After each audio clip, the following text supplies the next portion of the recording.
Digital Assam 2.0 চেনেলটো এটা নতুন ভিডিঅ'লৈ আপোনালোক সকলোকে পুনৰবাৰ স্বাগতম জনাইছো। পিএম কিষাণ সন্মান নিধি আঁচনিখনৰ আপুনি যদি এজন হিতাধিকাৰী হয় তেনেহলে আজিৰ এই ভিডিঅ'টোত মই আপোনালোকৰ কাৰণে তিনিটাকৈ গুৰুত্বপূৰ্ণ ইনফৰমেশ্যন লৈ আনিছো।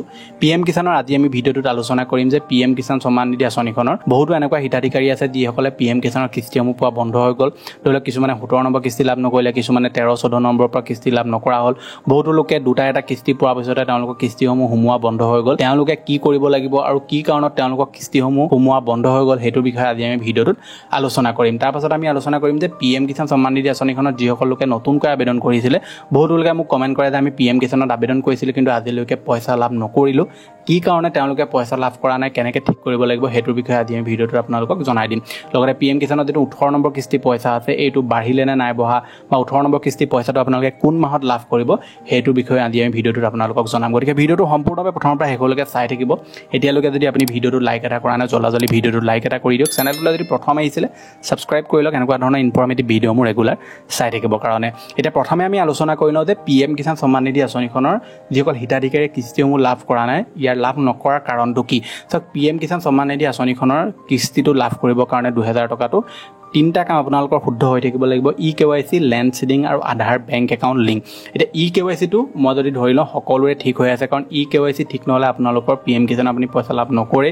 কাৰণ চৰকাৰে 1.5 বছৰমানৰ পৰা এইটোৰ ওপৰত গুৰুত্ব দি আছে যে যিসকলৰ KYC নাথাকিব কৰা তেওঁলোকে পিএম কিষাণ আঁচনিৰ পইচা কোনো কাৰণত লাভ নকৰে। লাগিলে তেওঁলোকৰ সকলোবিলাক ঠিক হৈ থাকক, তেওঁলোক যোগ্য হিতাধিকাৰী হওক, KYC নকৰিলে তেওঁলোকে পিএম কিষাণৰ পইচা লাভ নকৰে। গতিকে ইয়াৰ ওপৰত কেম্পেইনো চলায় চৰকাৰে, CSC চেণ্টাৰ থ্ৰুদিও চলায় বা নিউজতো এইবিলাক দি থাকে। গতিকে আপোনালোকে KYC যদি কৰিছে তেনেহ'লে আপোনালোকে পইচা লাভ কৰিব, আৰু KYCটো মই প্ৰত্যেক লোকে কৰিছে বুলি ইয়াত ধৰি লৈছোঁ। ঠিক আছে। তাৰপিছত আহিলে লেণ্ড চিডিং। লেণ্ড চিডিংটো আপোনালোকে যেতিয়া পিএম কিষাণৰ কাৰণে এপ্লাই কৰে তেতিয়া এইবিলাক ডকুমেণ্টছ পাতি আপোনালোকে ঠিকমতে দিলে লেণ্ড চিডিংটো আপোনালোকৰ হৈ যায়।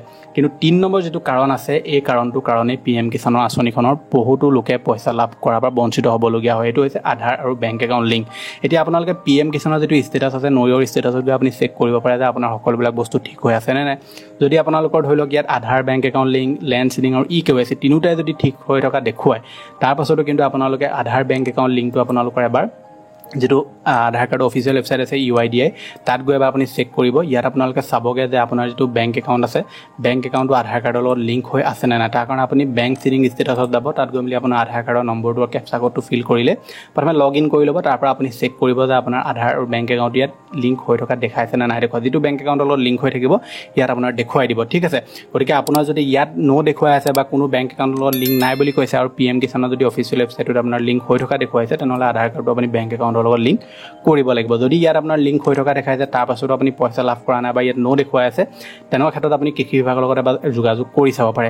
এতিয়া ধৰি লওক আপোনালোকৰ KYC, লেণ্ড চিডিং, আধাৰ, বেংক একাউণ্ট লিংক সকলোবিলাক ঠিক হৈ আছে, তেনেহ'লে কি কৰিব লাগিব, আপুনি তাৰপাছত IPB এটা একাউণ্ট খুলিব লাগিব, তেতিয়াহে আপোনালোকে পইচা লাভ কৰিব। এতিয়া ইণ্ডিয়ান পোষ্ট পে'মেণ্ট বেংকত একাউণ্ট খুলিবলৈ হ'লে আপুনি আপোনাৰ ডাকঘৰ যিটো আছে আপোনাৰ অঞ্চলৰ তাত গৈ আপুনি যোগাযোগ কৰিব পাৰে। যদি তেওঁলোকে ইয়াৰ ওপৰত কাম নকৰে তেনেকুৱা ক্ষেত্ৰত আপুনি ডাকঘৰ যিটো মেইন ব্ৰাঞ্চ আছে তাত গৈ মেলি আপুনি IPB এটা একাউণ্ট খুলিব লাগিব। IPB আপুনি নিজেও একাউণ্ট খুলিব পাৰে বা CSC থ্ৰুদিও খুলিব পাৰিব যদি তেওঁলোকে লৈ থৈছে তাৰ কিন্তু আপোনালোকৰ যিটো আধাৰ কাৰ্ড আছে আধাৰ কাৰ্ডটোৰ লগত যিটো আপোনাৰ একাউণ্ট আছে IPB একাউণ্ট সেইটো লিংক কৰিবলৈ হ'লে কিন্তু আপুনি মেইন ব্ৰাঞ্চ যাবই লাগিব, তাত গৈহে আপোনাৰ লিংক কৰিবগৈ পাৰিব। ঠিক আছে। গতিকে এইকেইটা কাৰণে আপোনালোকে পিএম কিষাণৰ কিস্তি লাভ নকৰে। যদি আপোনালোকৰ এই তিনিটাৰ ভিতৰত কিবা খেলিমেলি হৈ আছে তেনেহ'লে শুদ্ধ কৰিব লাগিব।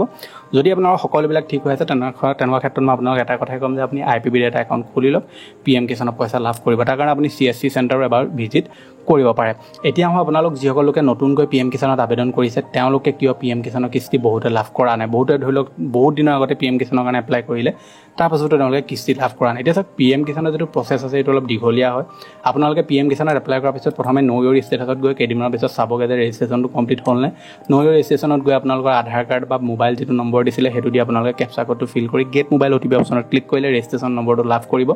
তাৰ পৰা আপোনালোকে সেই ৰেজিষ্ট্ৰেশ্যন নম্বৰটো দি চেক কৰিব। এতিয়া ৰেজিষ্ট্ৰেশ্যন নম্বৰটো দি চেক কৰোঁতে যদি আপোনাৰ দেখুৱাই যে KYC আপোনাৰ কমপ্লিট হোৱা নাই বুলি, তেনেকুৱা ক্ষেত্ৰত KYC কৰিলেহে আপোনালোকে পিএম কিষাণৰ পইচা লাভ কৰিব। এতিয়া বহুতো লোকে ঘৰত বহি থাকে আৰু ভাবে যে আমি ৰেজিষ্ট্ৰেশ্যন কৰিলোঁ আমাৰ এতিয়া মাহে মাহে পইচা সোমাব। তেনেকুৱা নহয়, কিছুমান প্ৰচেছ আপোনালোকে তাৰপিছতো কৰিবলগীয়া থাকে। তাৰ কাৰণে আপুনি CSC চেণ্টাৰ ভিজিট কৰি এইখিনি বস্তু আপোনালোকে ঠিক কৰিব পাৰে।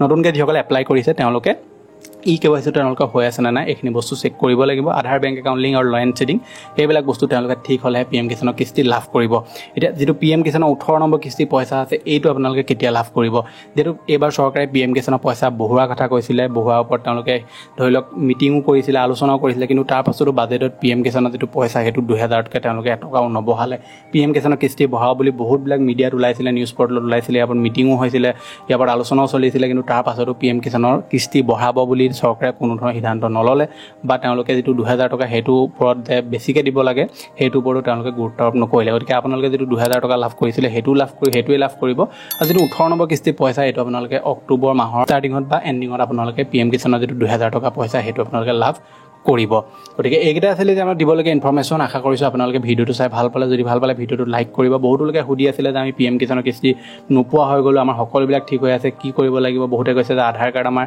লিংক হৈ আছে কিন্তু UID অফিচিয়েল ৱেবছাইটৰ লিংক নথকা দেখুৱাইছে কি কৰিব লাগিব গতিকে সেই কাৰণে আপোনালোকৰ কাৰণে এই ভিডিওটো লৈ আনিলো যদি আপোনালোকে চাই ভাল পালে নহলে ভিডিওটো লাইক কৰিব চেনেলটো যদি প্ৰথম আহিছে সাবস্ক্ৰাইব কৰি ল'ব এনেকুৱা ধৰণৰ ইনফৰমেটিভ ভিডিও মোৰ ৰেগুলাৰ চাবৰ কাৰণে লগ পাম নতুন ভিডিও ধন্যবাদ